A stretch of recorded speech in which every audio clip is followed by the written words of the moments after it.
Bueno, y si alguna de esas personas empieza a padecer esa enfermedad, ¿cuáles serían los síntomas? ¿Cuán de grave podría llegar a ser una persona con un sistema de salud bueno? Vamos a preguntárselo a Jacob Lorenzo, que es director del Instituto Universitario de Enfermedades Tropicales y Salud Pública de la Universidad de La Laguna, al que le estarán preguntando muchísimo sobre este asunto en estos días, ¿verdad? ¿Qué tal? Buenas tardes. Buenas tardes, ¿qué tal? Bueno, imaginemos que alguien enferma, y presenta los síntomas, que todavía no lo hemos visto.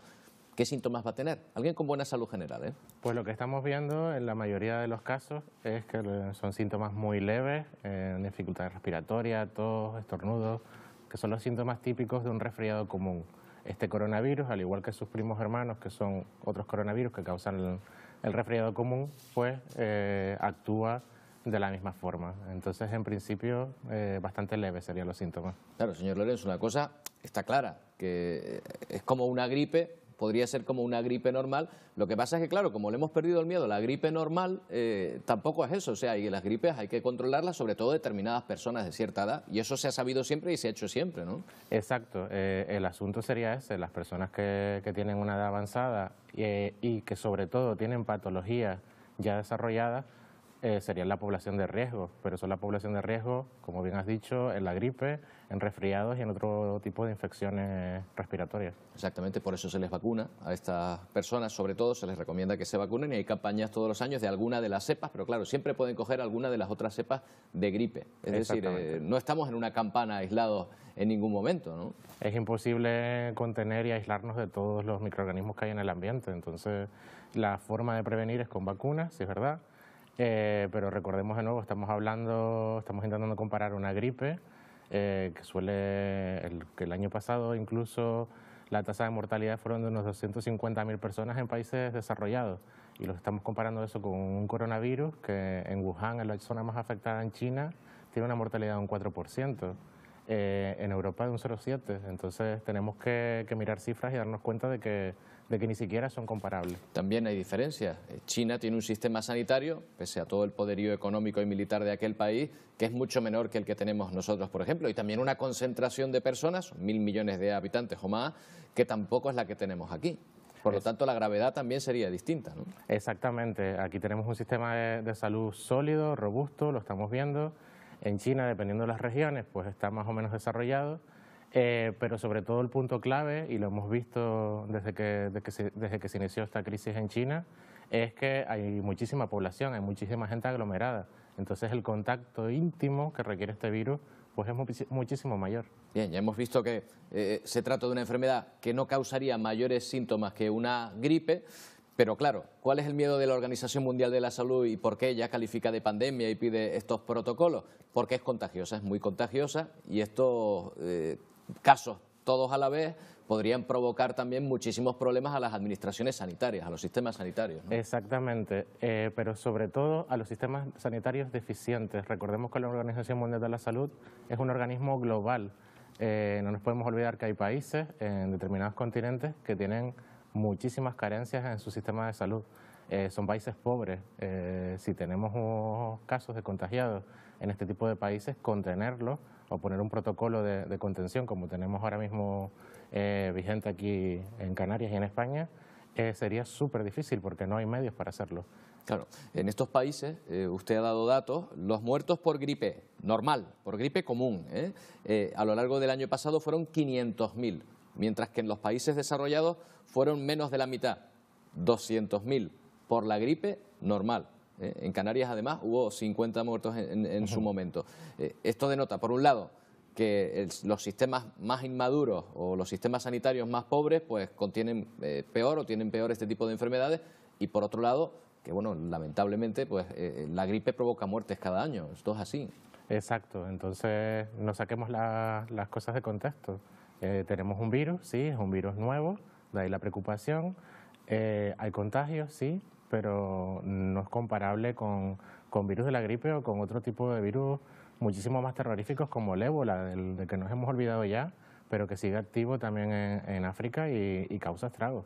Claro, si yo tuviese ahora, contrajese esta gripe, la que estamos hablando del coronavirus, ¿podría curármela en casa, estando tomar analgésicos, lo que tomo normalmente para la gripe, y con eso y estando en casa tranquilo, ¿con eso podría curarme? En principio, por lo que estamos viendo hasta el momento, sí, es un resfriado común. Cuando nosotros nos resfriamos con otro tipo de virus, nos quedamos en casa, nos tomamos un poco de paracetamol, nos hidratamos, mantenemos reposo y nos recuperamos. Tenemos un sistema inmune con unas defensas que nos defienden frente a cualquier patógeno, y este simplemente es un patógeno nuevo, pero contra el que nuestro sistema inmune va a reaccionar de la misma forma. Claro, las personas mayores, eso sí, o que tengan alguna enfermedad, pues conviene que enseguida vayan a su centro de salud o lo comuniquen, porque incluso si lo padeciesen, ha dicho ya el gobierno de Canarias, que no acudan al centro, sino que llamen al 112 y que ellos se encargarían de atenderlos. También otra de las razones quizás que han llevado a cierta alarma es que, claro, el origen estuvo en China. China no es un país que se caracterice por su transparencia precisamente, con lo cual había, digamos, muchas reservas en cuanto a lo que estaba ocurriendo allí realmente, ¿no? Sí, si volvemos la vista atrás y pensamos en la epidemia del SARS, en esa época China no ¿Qué es la epidemia del SARS? El SARS es otro tipo de virus de esta familia, que causa otra gripe resfriado similar, que causa un síndrome que se llama de deficiencia respiratoria aguda. Su mortalidad fue en torno de un 15%. Luego también tenemos otro que se llamaba MERS, que sobre todo afectó a la zona de Arabia, cuya mortalidad fue de un 35% y que además sigue activo. Pero, por ejemplo, en el caso de SARS, que también surgió en China, el gobierno no tuvo transparencia. Se avisó de que había muchos infectados una vez se había desarrollado el patógeno en ese caso. El ejemplo claro a transparencia o a diferencia lo tenemos en este evento. Cuando surge el coronavirus en China, el gobierno chino y las autoridades sanitarias de ahí se ponen en contacto con la Organización Mundial de la Salud y han dado datos. De hecho, hay muchísimas bases de datos en las que se pueden ver cómo van avanzando el número de infectados, el número de muertes y también el número de personas curadas.